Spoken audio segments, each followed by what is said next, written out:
Welcome back to The Real Grind, guys. We're super excited to be here. Thank you so much for listening. It's been awesome. And we've been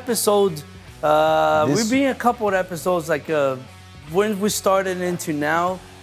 Yeah, we read the statistics about that. A lot of people quit when they started the podcast, man. And I'm telling you, it's not an easy thing to do. No. There's a lot of, and by the way, we're coming up with this new episode now. That's just showing behind the cameras, behind the studio. And it's cool because I mean, like I said, we more than 15 episodes deep right now, and it's been a journey, man. It's not easy. So all of you out there that are super successful, I'm praising you because kudos to you, it's a lot of work. Everything in life is consistency, man. Yeah, but you know what though? We do it with passion, we do it with love. And I love being here. I love being part of the show, hearing the story. So it's tough work, but it's worth it. Every single one. I got a question for you, Ito. Do you got jokes? I like dad jokes. You like? I'm one of those guys, man, that people look at me. Some people laugh, some people will not. Well, I got a joke for you, Ito. Here what you go. Got? So you know the most popular, what the best coffee song right now? A coffee song. A coffee song? I don't know. What is it? Hit me with your best shot. I know that was a very shitty joke, bro. I'm Shot not espresso. good at jokes at all, but I love a good laugh. What's your favorite comedian? I got you. I got a joke.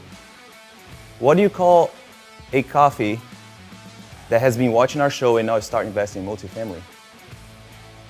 A cool bean. Stop it.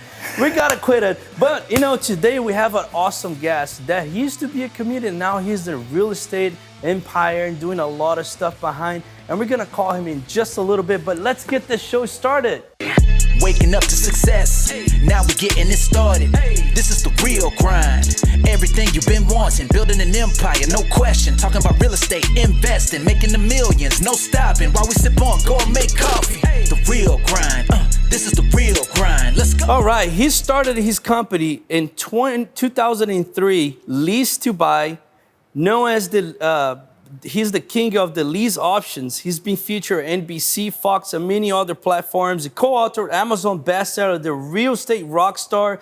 We welcome to the stage, John Jackson. Let's go! Let's go!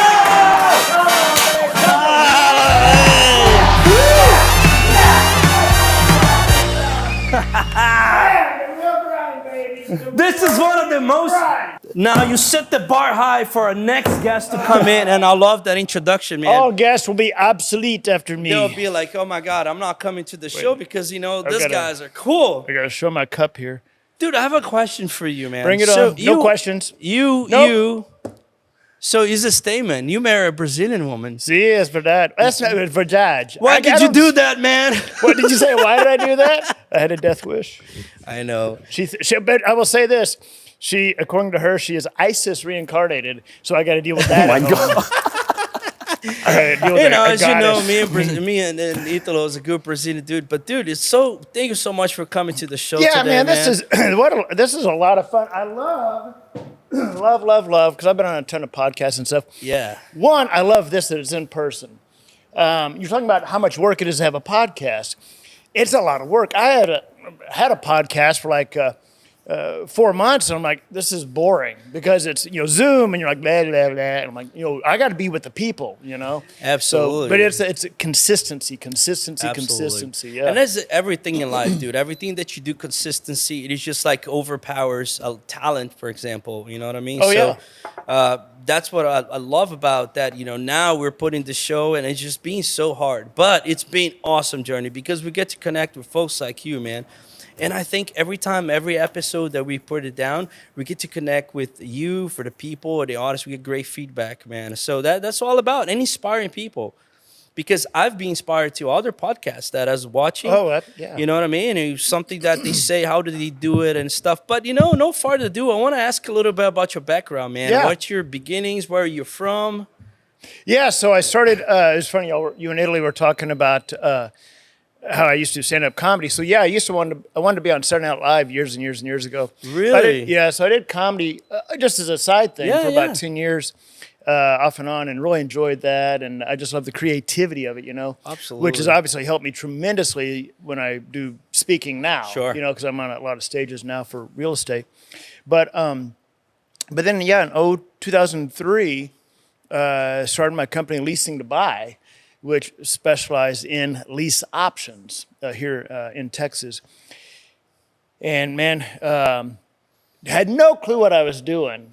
Was it more popular the lease to buy back then, or is it more now? It was or- probably more popular back. What was really popular back then was contract for deed. And I don't know how deep you want me to get into real estate terminology, but I do. Okay, well, contract. But I want to set up a little bit of that foundation. Yeah. Because I want to. Where city were you born? Fort Worth. Oh, you're from here, local. Yeah, I'm from here locally. Yeah. Awesome, man. Yeah, yeah. And where'd you go to school? And So in I the went to beginnings- school out in the country, out in Aledo. All right. Back then we had like 300 people out there, or something like that. 800 people out there. So I grew up out in the country. We actually got a grade when I was growing up in high school. We got a grade in high school for cutting the balls off pigs. Well, you didn't cut them off. You put a rubber band on them. Put a rubber band. Yeah. I don't know the process. Yeah. I'm a farmer boy myself, man. Ah, You know are what ya? I'm All saying? right. Yeah, Okay, yeah. yeah. And how were you an entrepreneur back then as you were growing up? Like, Actually, you know what's funny is when I guess I don't even remember. because like you have this business now and you have all this going on. It's like, was that an entrepreneur thing When from I the was- beginning, or just something that just clicked? No, I was looking for ways to make money, and when I was I don't know how old I was. I didn't even have a car, so I was like, whatever, 13, 14. I don't know what I was, how old I was, but I remember back then we had these little green sheet newspapers, local newspapers, county newspapers, whatever, and I saw something in there about how to make money from home, stuffing envelopes or something. I don't remember what it was. I mean, this goes way back. So it was like you send a check in for or you send money in for like $10 or whatever it was back then. Whoa, it was And I did it, and I got this whole list of all these companies yeah. that would pay you to work from home. I'm like, oh my God, I'm going to do that. Not stuff envelopes, I'm going to sell the list. So I put an ad. I was like, I don't know how I did this, but I got a post office box and everything. Rode my bike down to the post Holy office in the cow. country, got a P.O. box, put an ad in some little local county paper, wanted to make money from home, and I sold the list to people. They were sending me like whatever it was, $20 or 15 There's bucks. a young hustler Yeah, right there, and I was man. selling the list. Hey, just like in the real estate we're talking about, right? The people do the contract wholesale thing. Yeah, like you get yeah. a contract, sell it, man. You know I what I was mean? selling Do it, man. nothing. I got the info. I got the data, so I Got was selling the data. Absolutely. And Yeah. back to today's, man, you see how much that data is valuable. Oh, hell right? yeah, man. 100%. Like email list and qualify people. Yep. You know what I mean? Yeah, yeah. And then from there, what'd you venture out to? So then, dude, I worked for Radio Shack for years. That was a whole. I'm still going to therapy for that. So, but then I in 2000 became a day trader. Okay. I was trading options actually. Wow. So as I started looking at real estate, I would run across blurbs about lease options. Yeah. I'm like, well, hell, I know what an option is, Right. and I understood the functionality of a lease option.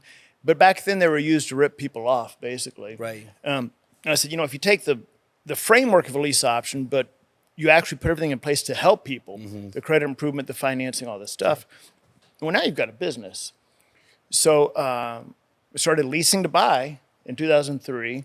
So was that your first experience? You're leasing to buy. You were a customer, or you No, were- so I was I wasn't a customer. I created the company to package up the lease option okay. and then sell it, assign it to the end buyer.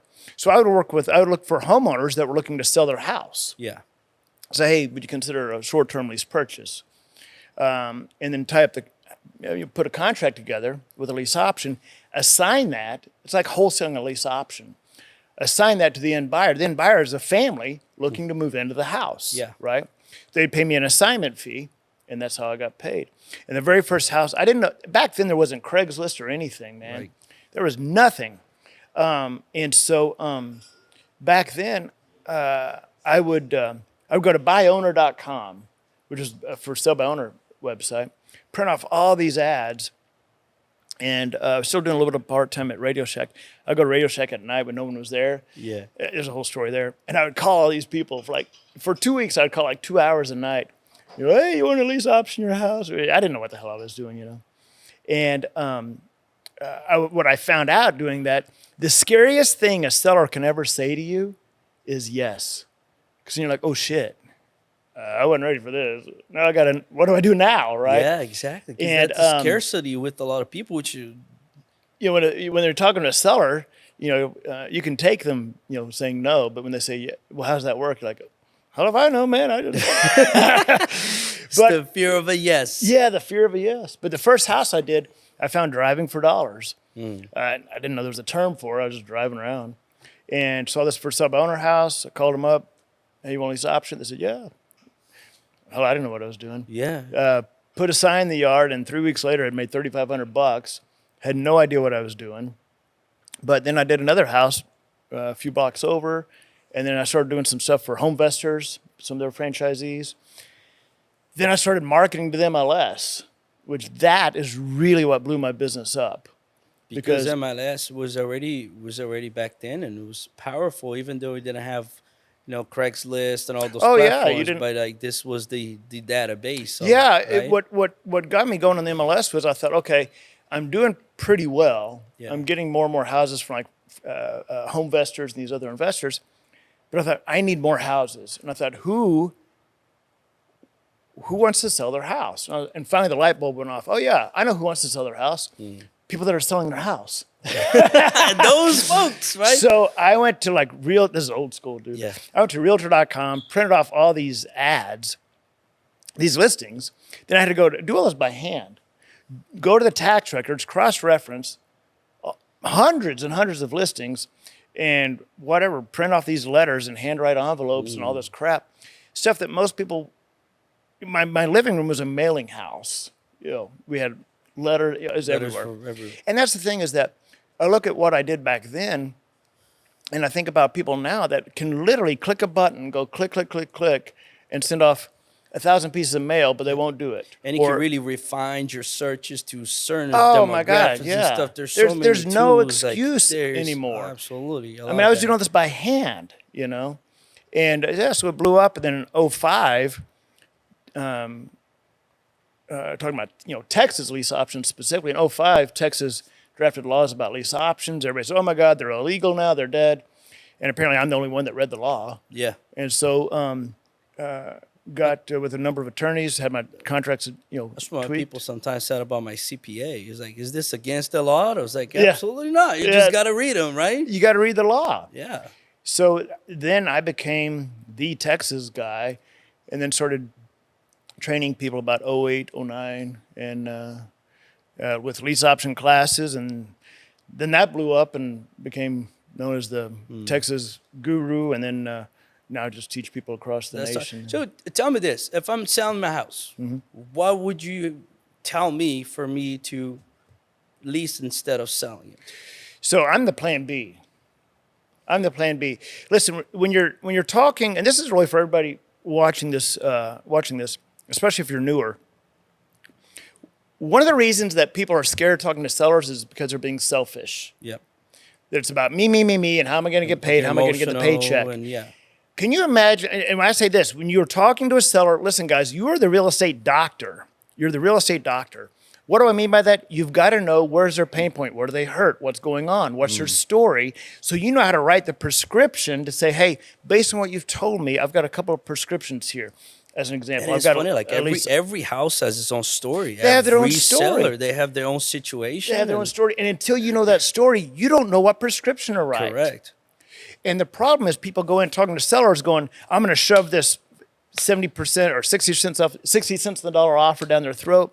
They don't even know what their story is. Yeah. Once you hear their story, once you craft your, you know what? I've got a couple of programs for you, and I'm going to write, here's a couple of prescriptions. I'm going to tell you the pros and cons of each. Let's have a conversation. Imagine going to your doctor, and you go to your doctor, you haven't said anything. All the doctor knows is that you're there. The doctor comes in and says, hey, Leander, hey, here's a prescription. There you go. And you're like, what the hell? You don't even know what, you haven't even asked me what's wrong. Like, yeah, that's all I got, though. Take my blood pressure. Yeah, that's all I know is that prescription. Yeah. So when you're talking to sellers, be the real estate doctor. Focus on them, their problem. What's going on there? Don't focus on the potential for making money. Sure. That will come, right? So that's huge advice I could give to anybody, especially starting off. Yeah, no, absolutely. But just concluding the thought. So you were offer an option to Oh, lease Yeah, yeah. and instead of selling it. Is that Right. So the lease so? option. What would be the benefit of that for a seller? So great. So the benefits of a lease option for a seller are, now we do short term. We do 12-month lease Gotcha. options. We don't do 3, 4, 5-year lease options. We do short term because the seller wants light at the end of the tunnel. They want to know that they're going to get cashed out. The benefits are they don't pay us any commission. I get paid an assignment fee from my buyer. So there's no commission. So on a $400,000 house, they're saving 24 grand. Okay. That buys a lot of cocaine. So there's no commission, all right? The buyer has a home warranty. They're taking care of the property. Yeah. The buyer is in the process of buying the property, right? So they're not just some renters, okay? And so if the toilet breaks or whatever, the buyer's not calling the seller, right? Yeah. And it's short term, right? And the seller's getting cash flow. Absolutely. So there's a lot of benefits there. Yeah. And so what happens is we come in and say you're trying to sell your house. Yeah. You've been trying to sell for 3 months. You've had to drop your price. I come in and say, hey, I know you just want to sell this thing. I'm plan B, right? So I love analogies. So I use and I love Mexican food. And so I use this analogy. The seller wants enchiladas. You want rice, beans, and beef enchiladas. So what do? You put your for sale by owner sign in the yard, and you cross your arms and go, I'm going to get this price. I'm going to get an offer really quickly because this house is badass. Well, then a month goes by, there's no enchiladas. Yeah, and you're if the getting house hungry. is vacant, And now, exactly. right, you got to pay your mortgage and you got to have got a expenses. Yeah. You got a vacant house. Now you're getting hungrier. I simply come along and say, hey, I know you want enchiladas. That's great. I have fajitas. I got beef, chicken, rice, beans. I'll take There you go. fajitas. And so, I'll take yeah, so what fajitas happens over is enchiladas. when I'm not shoving the fajitas down your Right. throat. I'm just saying, hey, I've got fajitas. Here's what they are. It's an option. And I say, listen, if this is something that interests you, Yeah. you can still look for enchiladas. I'll be over here working on the fajitas. If you get the enchiladas first, great. Just let me know. You don't pay me anything. So the seller's like, well, hell, I've just expanded my pool of marketing dramatically. And when they see there's no enchiladas coming, they love the fajitas, right? So that's what we do. We're the plan B. I love that, and I want to tear this shit apart. I want to learn everything about it, man. But before we do that, I want to invite my friend here, and guess what time it is?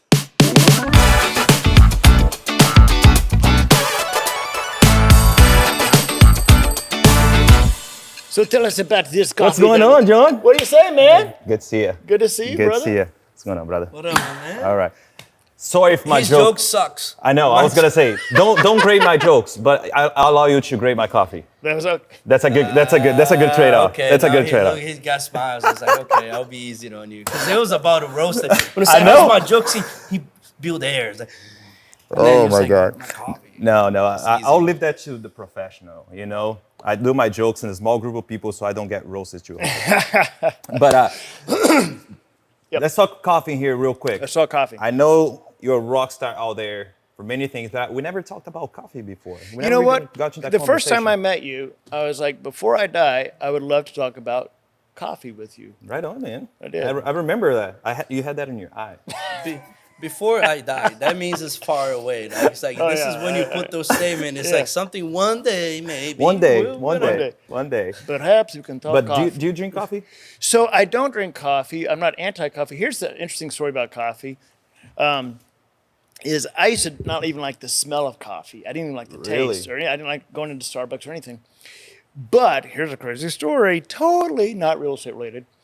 In 2015, I went to rehab for alcohol. And I know you're thinking, wow, this is a strange plot twist. I went to rehab for alcohol, which, by the way, the food was awesome. But in rehab, they don't want you to have caffeine. But at breakfast, which is a beautiful breakfast, I should go back for the food, actually. But they had these containers there of decaf coffee, and they happen to have regular coffee. So I'd go get in my room. I had this thermos thing, I'd fill that sucker up with coffee because of the caffeine. That's the only caffeine I could get all day. And I started liking coffee, you know. Yeah. But so after that, I'm like, I don't drink it much, but I will. Yeah. That's cool, man. Yeah. That's awesome. And it's coffee, dude. It's just like I refer to wine a lot. It's like, start getting better wine and start, now you just go for what you like and start getting a little bit more picky. Absolutely. And coffee is the same way. You start drinking good coffee, quality coffee, the ones that has the whole beans and such, then, man, you go to like an airport and drink that shit. It's like, oh. I was kind of like you until this guy created a monster. Now he needs to feed it. No, it's like now I For can't real. even talk to Ito anymore. But It's like, for oh, me, the shit. whole coffee thing before, you know what was the biggest thing that bothered me about coffee? Was the morning coffee breath. Like whenever just knowing that I would got get you, close to people, I'll be like, I'm like a dragon with Starbucks in somebody's face. Good you know? coffee I actually get does not you. give I that. That's what I was gonna say. But now with gourmet coffee, that's what I tell everybody: drink it, and they're like, I don't have the aftertaste. So that's what I want you to try today. This is a. Have you ever had specialty coffee before, like gourmet coffee or anything like that? Just Starbucks. No. No, okay. Say no.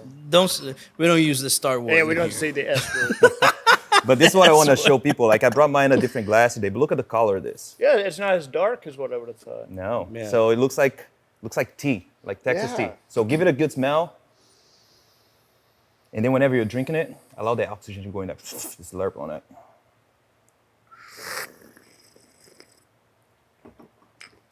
You will not taste anything like the coffee you've ever tried. It's not bitter. No. It's sweet. It's sweet. It's like a. There's no Almost sugar. like a There's tea. nothing. Yeah. Yeah. It's super easy to drink. And what I liked about it, I love to see this face of a I know. transformational point right now. He's I'm like, transforming on camera too. For That's great. the audience at home, smell that under the microphone. but it's pretty good, right? It's different, and it doesn't have that bitter taste, like you said. No, It doesn't lock it's up. not bitter. Yeah, you can the longer it cools down, that's the cool thing about good coffee. The longer it cools down, the better the flavor will get. So, because then you're gonna start exposing more of the notes of the coffee. So this one is for Nicaragua. Really? I'll be darned. Yeah, this one is for Nicaragua. I got this one. I have a subscription with these guys because my coffee addiction is like that. So every week I got a new bag of coffee from them. And this one is pretty good. I wanted to try with you guys. It has a lot of body on it, and doesn't really tell us what the notes are. So So it's like there's a whole language here. yeah. The notes on the coffee, basically, I tell people that's the biggest lie because coffees don't have like flavor added to them, but it's just what's gonna remember you of. So let's say I don't like cucumbers, but if you like cucumbers and you drink and you're like, oh, this reminds me of cucumber, I'm not gonna get that, but I'll probably remember other things. So there's like the sensorial notes that you remember from things that you like. A lot of times you're gonna be able to like relate to the coffee you're drinking. Well, I'm going to remember this show. That's way better than remember the coffee. Do you have mushroom coffee? What was the name of the guy that came here? was it Justin? His brother. He drinks mushroom coffee. Yeah. The lion's mane, helps Yeah. the cerebral Yeah. cortex. Yeah. Yeah. And no, the mushrooms, there's the new trend right now. Like Yep. people Oh, instead of yeah. using coffee because they think of caffeine is bad or whatever. But also have studies showing that a good cup of coffee is actually good for you, right? Yeah. But if you roast it like where we back in the days, like a black bitter coffee, that is almost like you drink charcoal. Those actually is Star. not good for you. Oh. That's why you get like that stomach ache after you drink Yeah. it, like the heartburns and all that is because you're basically drinking charcoal in there. Yeah. Well, But- this is really good. Awesome, man. Hey, I want to keep hearing your story. Yep. We have something here for you. So Oh, if wow. you do get to drink coffee at home, Oh, no way. you can remember the show and us now. Is a there little bit cash more. in here? Oh, it's a mystery box. Okay. Mystery box. John, Man. very nice sharing a cup of coffee with Yeah. you. Your story is amazing. I'm laughing my butt off over there, man. And I'll talk to you guys in a few. All right. Awesome. Let's go. Hey guys, real quick before we continue. So if you want to learn a little bit more how to get started on investing in real estate today, please go to their website, multifamilyempire.com. And if you also want to learn how to do the best cup of coffee in your own home, we're going to teach you a lot of tips and tricks. Go to multifamilyempire.com/the real grind. Let's get back to that interview. Man, I gotta ask, how did y'all come up with this format? I love it. Well, I I did production for a long time. Oh. So that's what I used to do. I worked for a big company, a big firm in Dallas, and back in my days of church, we used to do this, right? So I ventured to real estate for the past 5 years with my wife, and we're building an empire, man. Let's go. Yeah. One couple doors at a time. But let me ask you a question now. For the leaser or the renter side, right? To find those, is the lease to buy. So what is the advantage of a lease to buy versus a mortgage or securing a mortgage? So For so in creative real estate, there's different strategies. There's the lease option. There's seller finance. Obviously, there's subject to and wraps and all of that. And I even hear some people say now, like, assumable loans. There's this, yeah. So FHA and VA Yeah. are typically assumable loans.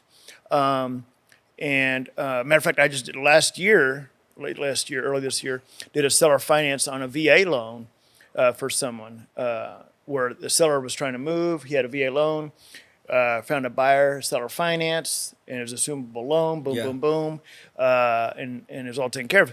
And so the nice thing about that is he didn't have to qualify. He didn't even, Yeah. he wasn't even a citizen, I don't think, of the U.S. I think he was from France. It doesn't matter. The point is, it gives you more flexibility. Sure. See, when you're dealing with the banks, with traditional financing, you've got to fit in this little box because the underwriter has a list of boxes and they're checking it off. Do they have this, W-2s, and this, and this, and two Tax. sections, and FICO scores and DTI and And if one of those boxes isn't checked, then sorry, you don't get a mortgage, right? Yeah. So with creative financing, it's not using the banks. It's just a person to person. It's a human to human transaction Without those big guys. without the bank. So seller finance is huge. Lease options really allow the buyer to have time to prepare for eventual conventional financing, whether that's a year, depending on the term of the lease. Yeah. The way we structure it is for 1 year because we're dealing with buyers that are basically ready or very, very close for finance.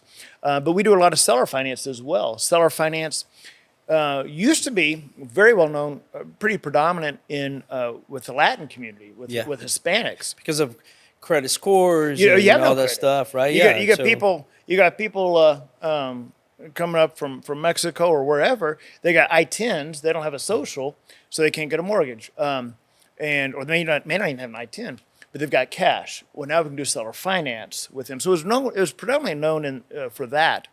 But more and more, it's, I'm just seeing it more and more prevalent with anybody. Heck, a friend of mine was looking to buy 30 acres out by Austin with a couple of houses on it.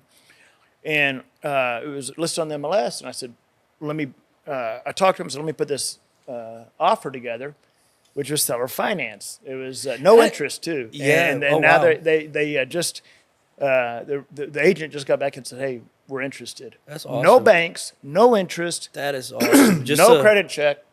Basically, the handshake of a sophisticated handshake with the contract, right? Because you have to protect the seller. Too. Oh, there's going to be a So, contract, right? yeah, Of and course. a note. With And the there seller, is okay. Now, if the shit goes down, does the state or does it protect also the seller for if it goes down like a default or something? Yeah, on the lease option in Texas, actually in any state, if the buyer defaults, then the seller has to evict them.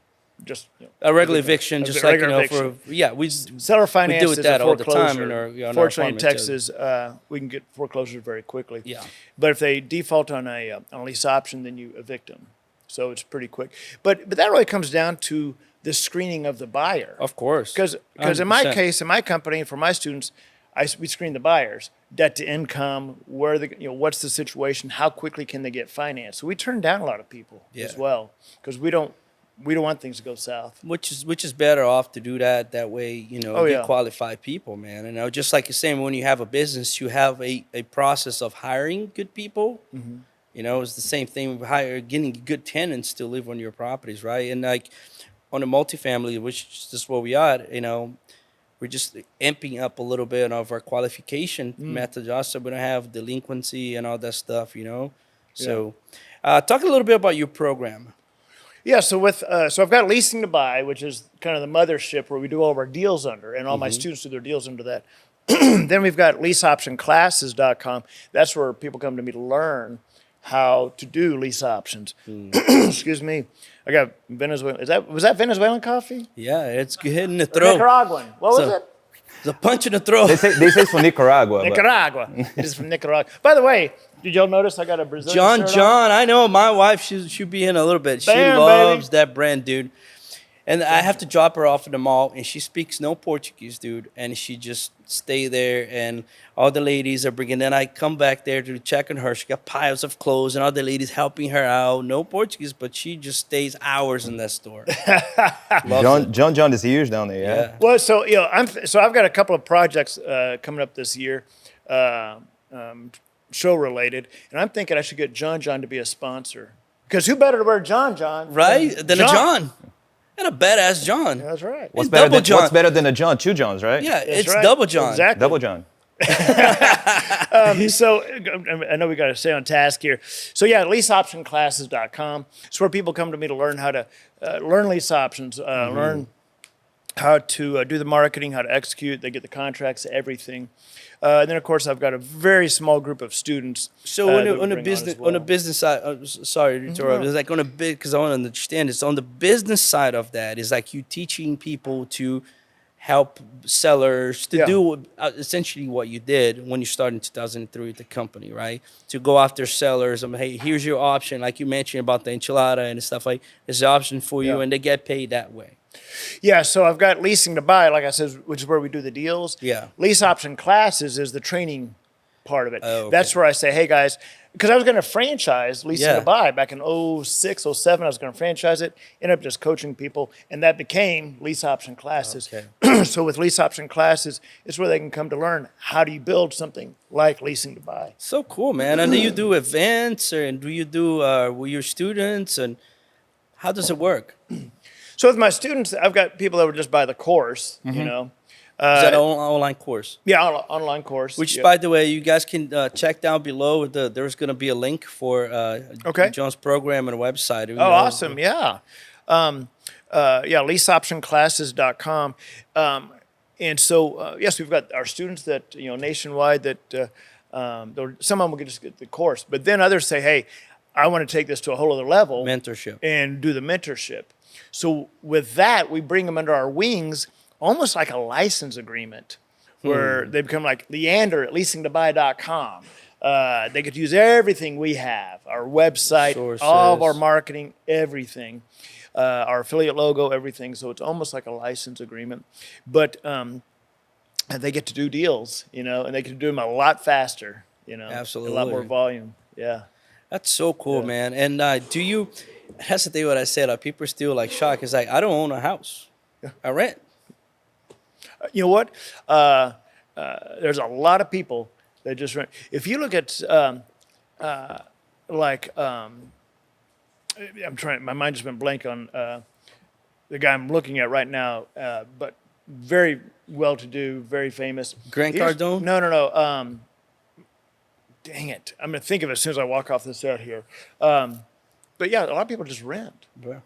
because it is lease. Because if you can lease, a $2 million home Yeah. for $7,000 a month versus having to pay the taxes and blah blah blah blah. Well, maybe that's better. You know? It's not for everybody. It's No, like, no, it absolutely. depends, It is different It strategies, depends, but yeah. that's the thing, is the education about, first of all, for me, my experience is education about money, how money works, and I have nowadays a simple philosophy that's like we leave where we rent, we buy where we rent. You know what I'm saying? So Yeah, we leave, we rent, but I buy real estate so I can rent to other people, right? Right, That would generate right. as income. And you're absolutely right. I almost felt distract. We owned a house before, my wife did, and we thought about buying a house, and I was so glad it didn't work out at the time. It was right in the shift on pandemic and all the stuff, prices here. So Didn't work out the deal, and like we're so glad it didn't, you know, because you put that money down, especially to get secure mortgage, right? Which I love the leasing options because you know, but at the old-fashioned way, you get that money to put down payment. You know, if a house there, for example, $1 million, right, the 20%, whatever, you put that money into a real estate that would generate income is like put it to work for you, yeah. And that's, you know, you bring up an interesting point. Like I don't ever plan on using a bank to buy a house again. yeah. Why? If I was going to buy a house, I'm just going to create terms, you know, and seller finance and buy it via on terms, you know, just like this friend I'm helping in Austin. Yeah. Just there's no bank needed. Just Guess what? here's When the I'm buying terms. a house, I'm gonna come, John. Hey man, That's right. That's right. I need some help. But I love leasing the house because you know I had the flexibility too. Mm-hmm. You know, if I, you know, obviously having a house, you do it your way, your things, but it doesn't bother me at all. But that's pretty cool, man. I love know, that and- concept. I never actually had a discussion with somebody about that, so it's pretty cool. Well, and in the commercial space, multifamily, you use creative finance is actually used a lot more in multifamily and commercial and stuff. It's more accepted. But like with multifamily, you don't need to go to a bank if the seller's willing to do something creative. You could do a master lease option, or you could buy it on terms, right, without going to a bank. If it's a mom and pop operator, yeah, you've got more options there. Yeah. You know, to say, let's do something creative here. Let's do a master lease option. Let me buy it on terms, right? Yeah. We don't have to go, do a syndication and capital raise and all that. right. But that would I feel it would have to work more for smaller deals, Yeah, or so- mom and pop, Well, what's interesting is like a 20 unit deal or something. here's something interesting. And I didn't know this until recently. Eddie Speed, who he's Note School. He's the Note School guy.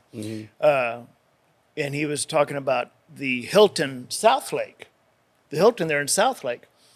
And I don't remember the numbers exactly, but the company the investors that came in and bought that from the previous owners put, I believe, I could be wrong on the numbers, I believe it was $20 million down. Seller financed the rest on a Hilton. So yes, it's all about creativity. My gears are grinding. I was like, so it's done. Yeah.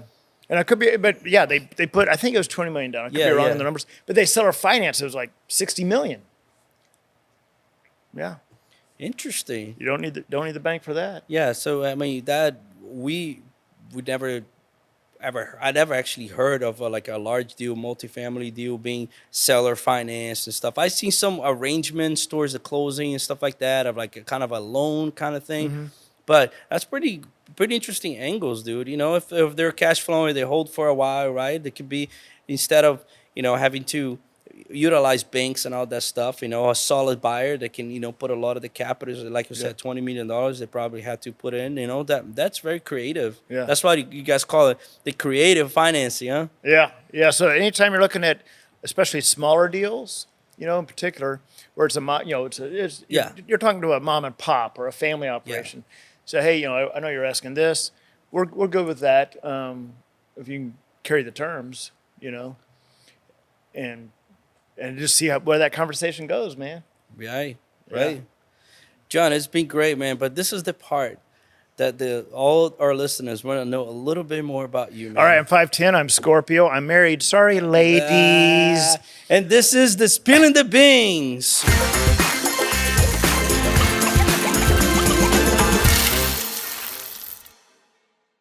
All right. Kevin Hart or Dave Chappelle? Dave Chappelle. Where's my camera? Right there. Do. Dave Chappelle. Fajitas or picanha? I gotta say picanha because I'm buying some today. Picanha. Let's go. Wait, Italo, after hours, we're going to go there.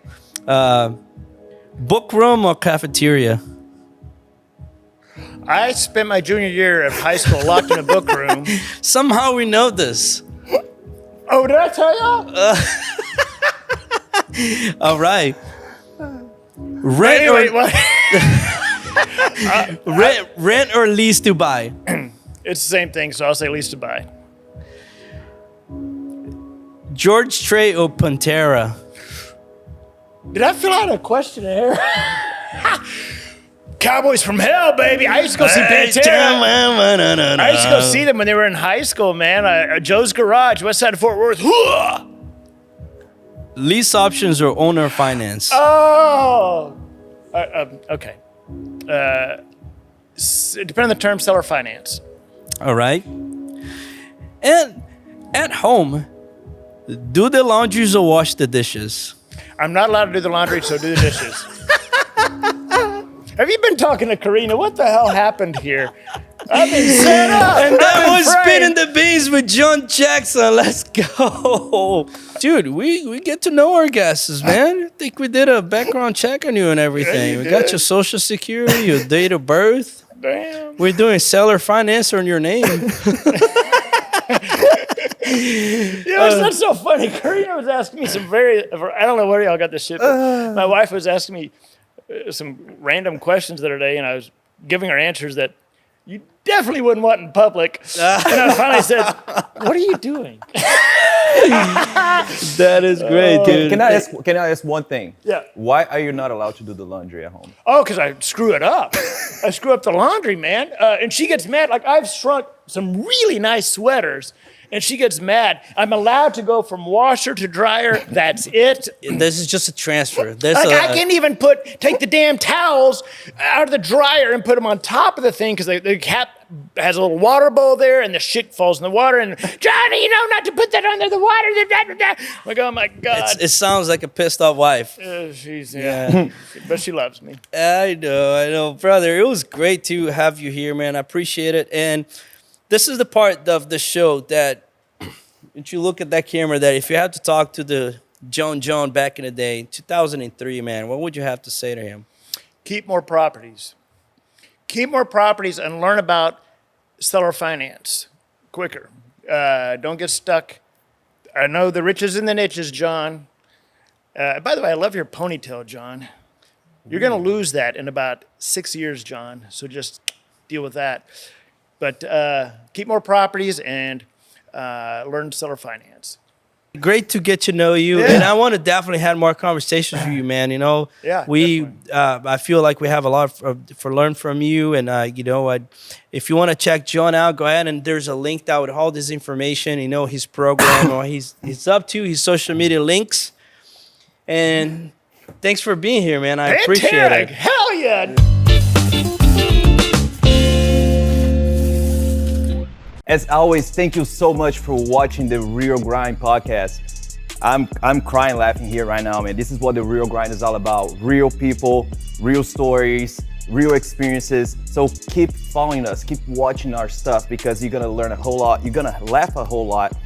And remember, we're on Facebook, YouTube, your favorite podcast platform. Don't forget to hit that like button. That's all we ask for you. But if you want to follow us as well, you know you're gonna find some good stuff in there. And as always, this is the Real Grind. Waking up to success, now we getting it started. This is the real grind. Everything you've been wanting, building an empire, no question. Talking about real estate, investing, making the millions, no stopping. While we sip on gourmet coffee, the real grind. This is the real grind. Let's go.